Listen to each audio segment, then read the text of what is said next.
Hi, everybody. I'm Crystal Haynes. Tonight on Greater Boston, Claudine Gay speaks for the first time since stepping down as president of Harvard. We'll take a closer look at the outcry that has led to her resignation and how Harvard and the academic community should respond. Plus, snow may be coming to Boston, but where does it fall in the grand scheme of warmer winters?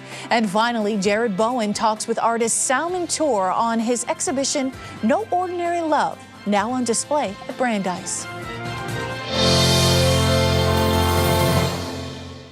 Did Harvard do enough to protect Claudine Gay from a coordinated campaign to unseat her? Or are Gay's controversial Capitol Hill testimony and allegations of plagiarism really to blame for her resignation as Harvard's first black president?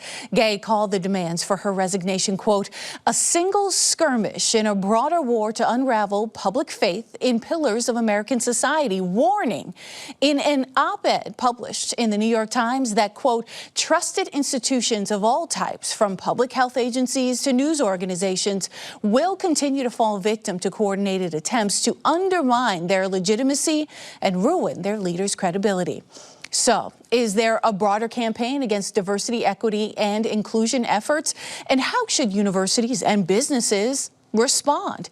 Jacquetta Van Zandt is the host of the Politics and Prosecco videocast, and Collette Phillips is president and CEO of Collette Phillips Communications, and both of them join me right now. Thank you so much for being with me. Thank you for having me.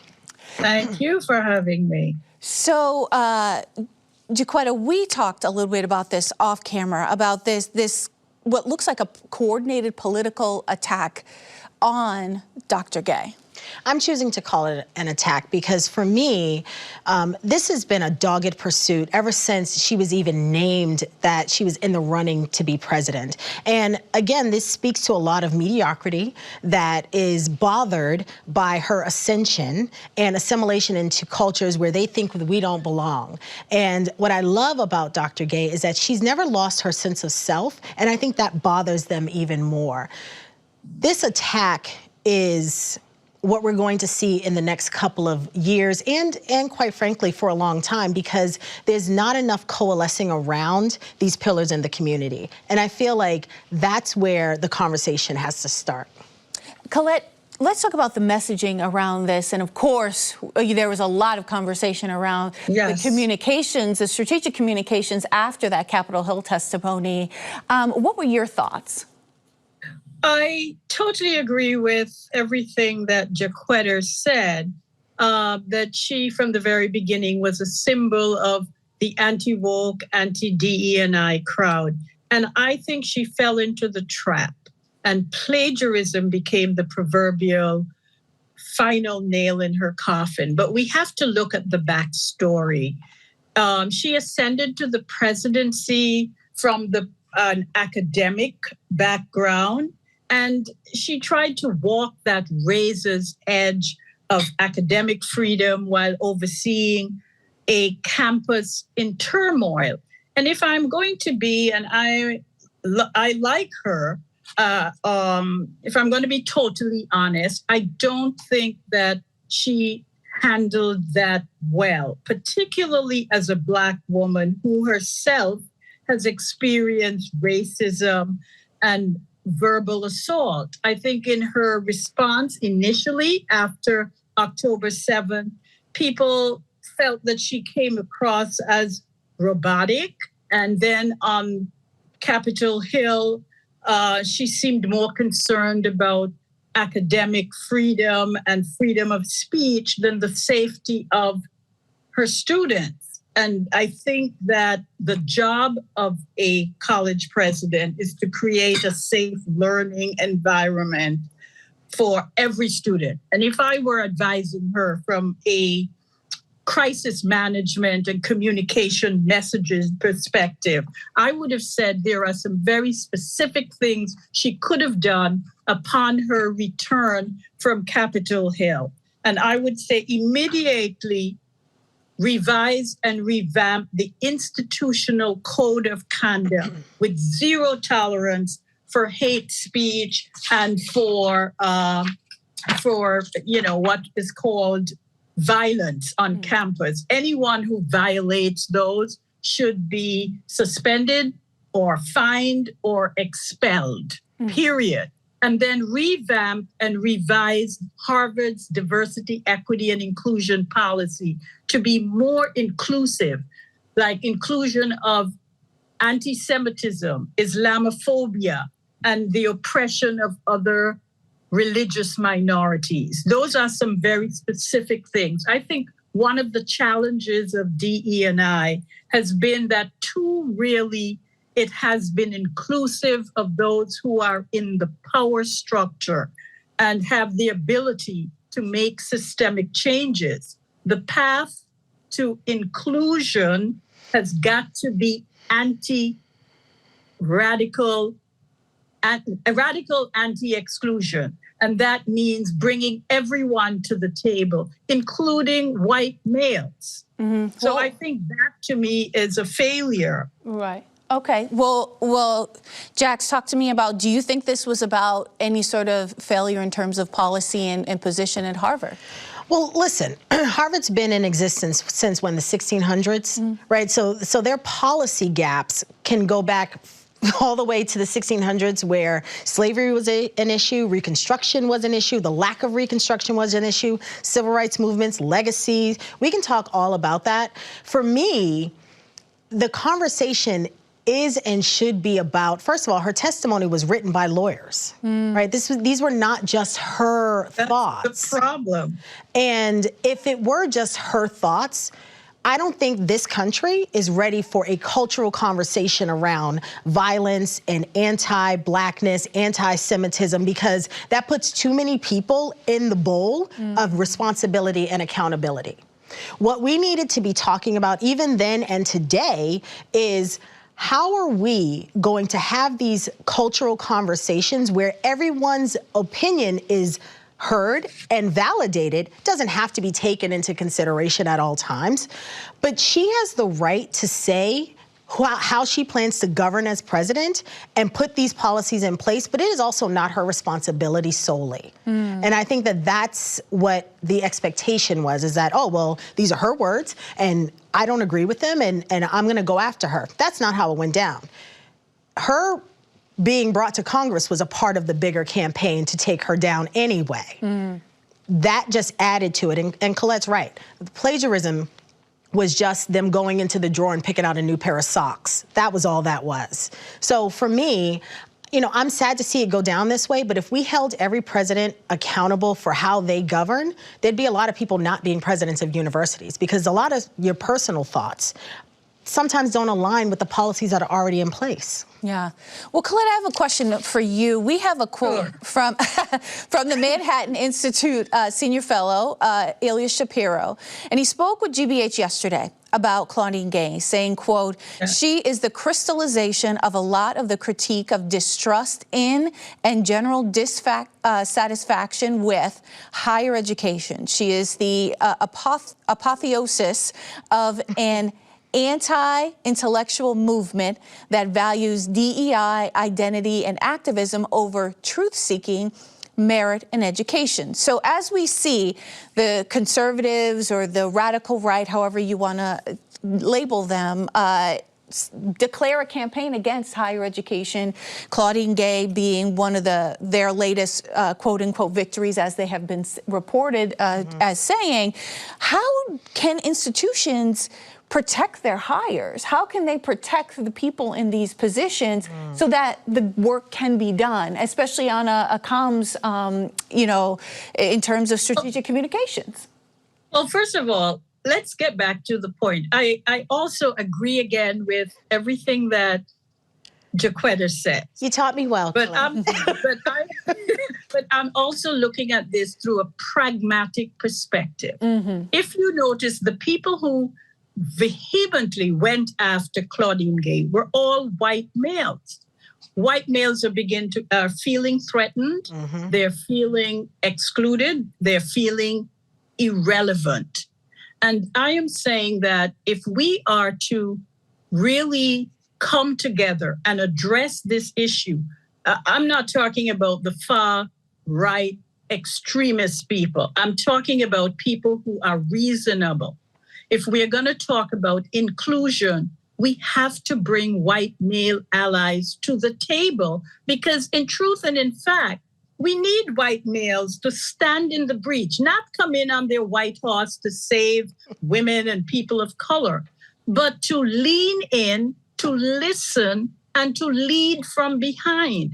When I was a kid in school, we had tug of war, and we used to put the most strongest kid at the back to anchor us. Mm-hmm. So the little people like me would be at the front being strung up, but we were pulling, knowing that Inga Woods, who was the girl in my class, who was the biggest girl, was holding us down. Right. And that's what we need.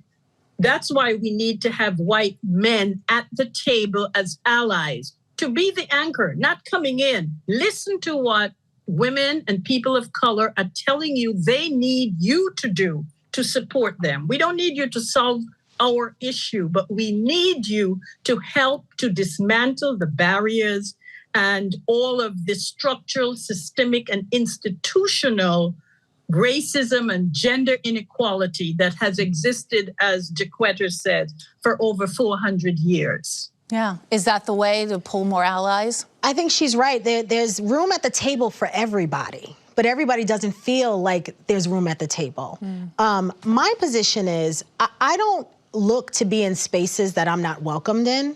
And I'm certainly not going to ask anybody's permission to be Jacquetta. I never have, I never will. And that is part of my success and part of really protecting my own peace. But to Colette's point, we need to teach people how to stand with us. They can't just come to the table and tell us what to do. It doesn't work that way. That's right. We need to tell them, this is what I need you to do. It's like dating someone. This is how to love me. This is how to take care of me. You have to do the same thing when you're asking people to advocate for you, and do it in a way where you're not blaming, but you're holding them accountable in a responsible way. And I feel like, you know, the conversation that we as a culture have to have is when we do ascend to those spaces that have been non-Black for so long, there's a responsibility for us to teach and lead from a space of, I'm not holding you accountable for what happened in 1782. I'm holding you accountable for what is happening in 2024, and not much has changed, but here's how to make it right. That's all. And when you say to someone, make it right, and their actions do that, that's how you feel heard and validated. That's what it is. All right. Well, this is certainly a conversation that's going to continue. Collette Phillips, Jacquetta Van Zandt, thank you so much for your time. Thank you, sis. Yeah. And thank you for having us. Of course. Winter and snowstorms go hand in hand here in Boston. At least they used to. But last month was one of the city's warmest Decembers on record. And the greater Boston area hasn't seen a major snowstorm in more than 2 years. Meteorologists predict that the snow drought may be over soon, with a storm expected to hit the region this weekend. So what can we expect from this storm, and where does it fall in the grand scheme of things as climate change really takes its toll on New England winters? Meteorologist and GBH News partner Dave Epstein joins me now. Dave, the snow is coming. We couldn't avoid it, I suppose. Yeah, we've never had a year without snow. Even last year, getting about a foot, we were one of the lower winters on record in terms of snowfall, but it's never not snowed in Boston. And this winter, it's already snowed 0.2 inches, but we're going to better that by quite a bit here as we head for Sunday. I've got the snow shovel, are your stakes in the driveway, and keeping in the back pocket, don't forget the snow brush. So I'm armed and ready for Sunday. So is this going to be a big one? Like, should folks really be battening down the hatches? It's not going to be sort of a monster storm. I think it's generally for most areas right away from the coastline, kind of a 6 to 12 inch snowstorm. So definitely a formidable snowstorm. It's coming on a Sunday. We're well prepared. We know it's coming. Traffic will be minimal. Schools are obviously out along the coastline in Boston. I'm thinking right now 3 to 6 inches. Of course, things can change. We have another set of model runs for Friday and again on Saturday. So that number of 3 to 6 in Boston could go up by a little bit. It could also go down if the warmer air looks like it's coming in off the ocean. But right now, I'm pretty confident on that 6 to 12 just away from the coastline, especially Worcester Hills. That's where I think 12 would be. And then for the Cape and the Islands, anywhere from a coating up to maybe 4, perhaps 5 inches as you get toward the canal. Well, you know, we know that the winter temperatures have been fluctuating because of climate change, and it's actually getting warmer. Yeah, absolutely. I mean, we have a couple of things. First of all, weather like a snowstorm is going to happen regardless of climate change. We're going to have cold, like last winter in February. We had the coldest day since the 1950s, in spite of the fact that we're warming up. So behind everything is climate change. We are getting warmer progressively every winter, but even in a warming climate, we're going to see snow, we're going to see cold. It's just that the season itself is shrinking. So we're starting winter later, we're ending it a little bit earlier. But in terms of snowfall, except for the past couple of winters, we're actually still seeing quite a bit of snow. And until temperatures really warm up, that the snow falls as rain more consistently, I think the average snowfall won't change by a lot over at least probably the next decade or two. Well, Dave, we went out and we asked folks about how they're feeling about how this winter has been shaping up. It's one of my favorite things that we do in winter because everyone's got a soundbite or an opinion about the winter.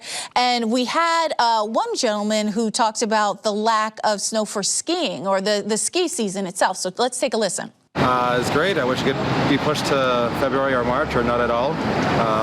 Been born and raised in Boston. I'll believe the snowstorm when I see it. A lot of prediction of a lot of inches and nothing shows up and vice versa. But I do enjoy this season because we didn't have to pay for as much plowing, cleaning, you know, so I like this weather. I'm hoping to go to the Patriots game on Sunday, so maybe we can get a snow bowl game, get some actual winter weather back on the map. I am just looking forward to it because it's like a hallmark of winter. Yeah, and we also had some folks who talked about, like, they wanted to go skiing up in Vermont, but the snow wasn't that great. I mean, feels like folks are kind of all over the place in terms of the wintertime. Yeah, and I think that's definitely the mark of the season. Some people love it. Some people just wish it were summer.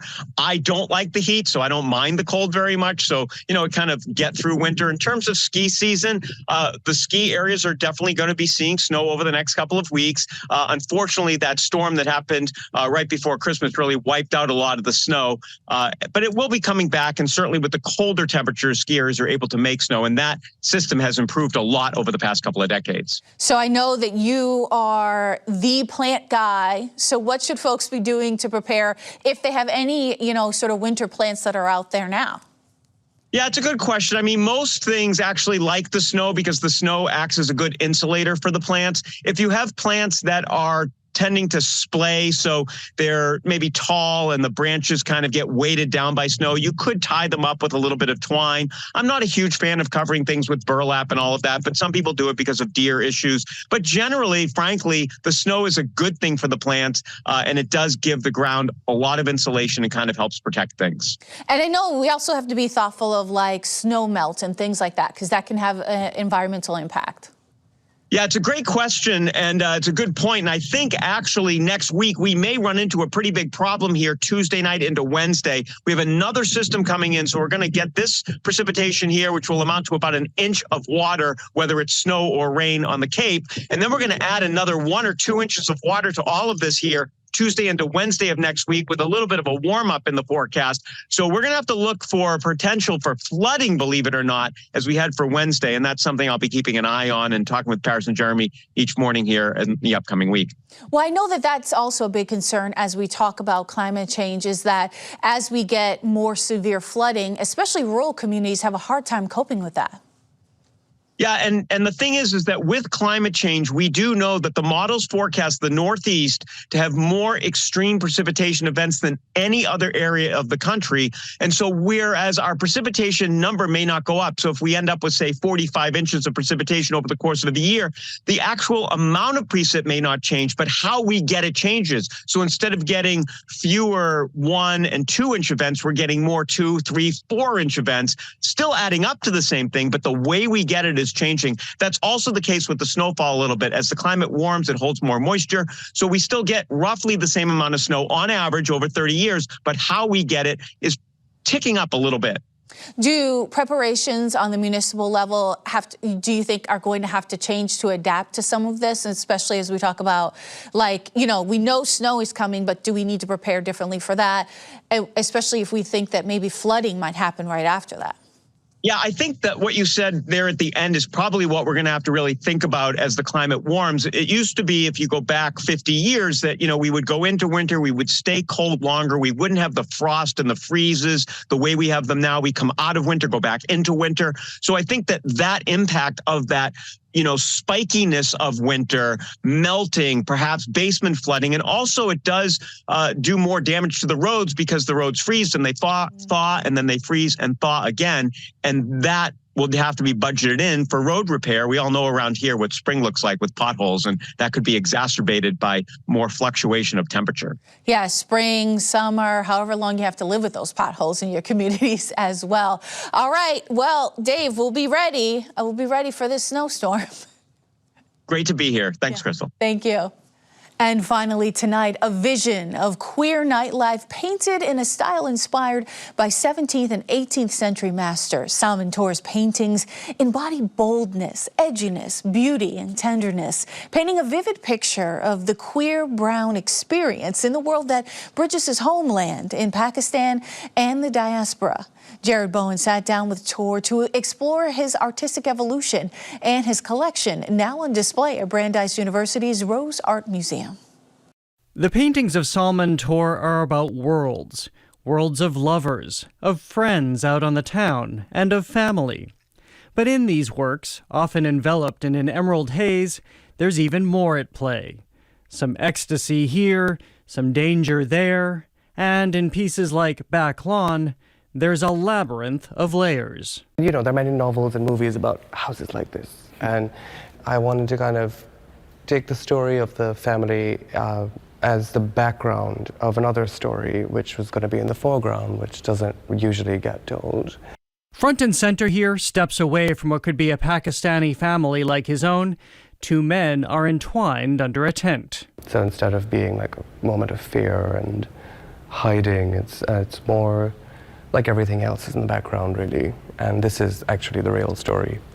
Call it No Ordinary Love, the title of this show exhibiting Tor's most recent work at Brandeis University's Rose Art Museum outside Boston. Maybe about 3 or 4 years ago, I decided to make semi-autobiographical paintings that were about being more out as a gay man through my paintings than I was before.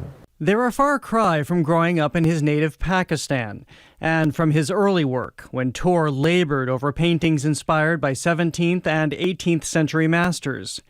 Coming out artistically meant coming into his own and launching into these largely nocturnal notions of queer life. There's something very bold and edgy about the works, drop-dead beautiful, also painful, but very tender. Ganeet Ankori is the museum's director and has been watching Tor's rise in the art world, especially since his first solo exhibition at New York's Whitney Museum in 2020. He found a visual vocabulary that articulates the life of a queer brown man living between his homeland and diaspora and creating a community and visualizing that community on his own terms. One that mostly unfolds a world away from Pakistan where homosexuality is punished by law, but where Tor found safety and camaraderie among queer friends in his high school art room. We were all queer, we were all out to each other, and in an environment that was pretty harsh otherwise. I think that we were able to create a very magical space. That magic dances through his paintings featuring close-knit friends at bars, in cars, and hanging at home. Their joy swelling in a series he's titled Fag Puddles, reappropriating a hate-filled word into something like a fabulous heap of exhaustion. And to me, it's fun to kind of fill that heap with objects that are fun to paint for me and that I'm thinking about, like a feather boa or, or laundry. Anything that's really fun, like a disco ball or something. Hate and danger creep into Tor's work. It's a residue of the fear he felt as a queer man in Pakistan and a reflection of the anti-LGBTQ+ violence escalating here in the U.S. But rendering it on the canvas, Tor says, is therapeutic. It's a way to seize control back and to be able to be the master of that narrative. Which is why we also find a lot of comic relief in his paintings. Figures with Pinocchio-like noses, cartoonish hair, and rubbery limbs. I do have a sense of humor as a person. I don't take myself that seriously, and I do take my work seriously. So it's important to me that the works about any kind of pain or suffering doesn't get bogged down in any kind of one-dimensional pity or sanctimoniousness of any kind. Pain is often drowned out in this show by love. If Tor's paintings are a novel, there is a meaningful chapter on family. In this work titled The Women, we see a boy lingering around the warm, gossipy exchanges of his mother and aunts. Tor still owns it and won't let it go, he says, because it's too rooted in memory. It's someone kind of looking at themselves, maybe in a deeper way in the mirror in that moment than they do usually. And it's a moment, I feel like, in which someone finds themselves beautiful in a mirror. It's also a portrait of the artist as a young man, on the verge of launching into a world all his own. And you can catch Salman Tor's No Ordinary Love at Brandeis University's Rose Art Museum through February 11th. Well, that's it for tonight, but come back tomorrow for Talking Politics. Adam Riley will talk to one of the driving forces behind the campaign to write in Joe Biden in the New Hampshire primary, despite the president's boycott. Plus, GBH News State House reporter Katie Lannon will break down the ballot questions headed for a vote in November. That and more tomorrow at 7. Thank you so much for watching. I'm Crystal Haynes. Good night.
Vincent Van